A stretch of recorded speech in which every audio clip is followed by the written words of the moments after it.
Marc klaxonna soudainement pour alerter Tom qui se retourna et découvrit avec effroi un groupe de miliciens armés devant eux. Après avoir poussé un cri, Tom traîna sa lourde carcasse pour grimper rapidement dans le camion et démarra malgré le réservoir presque vide, abandonnant le chauffeur terrorisé. Ce dernier, ne voulant pas mourir ici, se lança à leur poursuite avec son bidon d'essence. Heureusement, le manque de carburant ralentissait le camion, permettant au chauffeur de monter à bord. Pour semer les miliciens qui les talonnaient, le chauffeur ouvrit rapidement le bouchon du réservoir et, risquant de se faire toucher par les balles, se pencha dangereusement pour faire le plein en roulant. Le camion prit de la vitesse, mais les miliciens se rapprochaient déjà, leurs mitrailleuses crachant le feu à l'arrière. Alors que l'écart se réduisait dangereusement, les poursuivants freinèrent brutalement. Un hélicoptère UAV venait d'apparaître devant eux, accompagné d'une colonne de blindés qui fonçait à leur rencontre, mettant en fuite les assaillants. Grâce à l'armée américaine, les deux hommes échappèrent à leurs poursuivants et arrivèrent sains et saufs à la base militaire américaine en Irak. Le capitaine, impressionné qu'ils aient osé parcourir 800 km à travers l'Irak pour livrer l'équipement à temps, régla généreusement le solde. Dans l'entrepôt où ils récupérèrent leur paiement, les deux hommes restèrent bouche bée devant les montagnes de billets. Une fois payés, ils regagnèrent les États-Unis sous escorte militaire.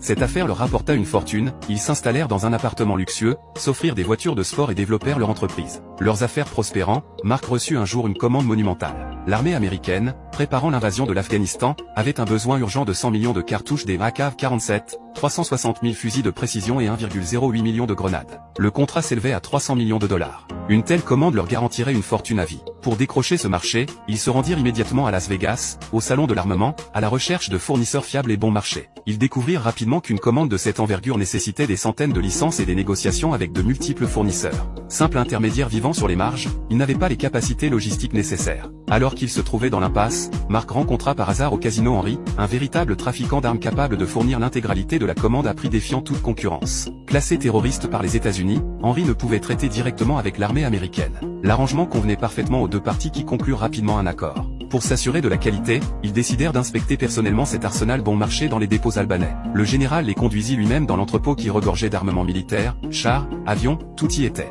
Les conteneurs de 6 mètres de haut renfermaient les 100 millions de cartouches. Mais lors de l'inspection, Tom découvrit avec stupeur que ces munitions étaient stockées depuis 40 ans.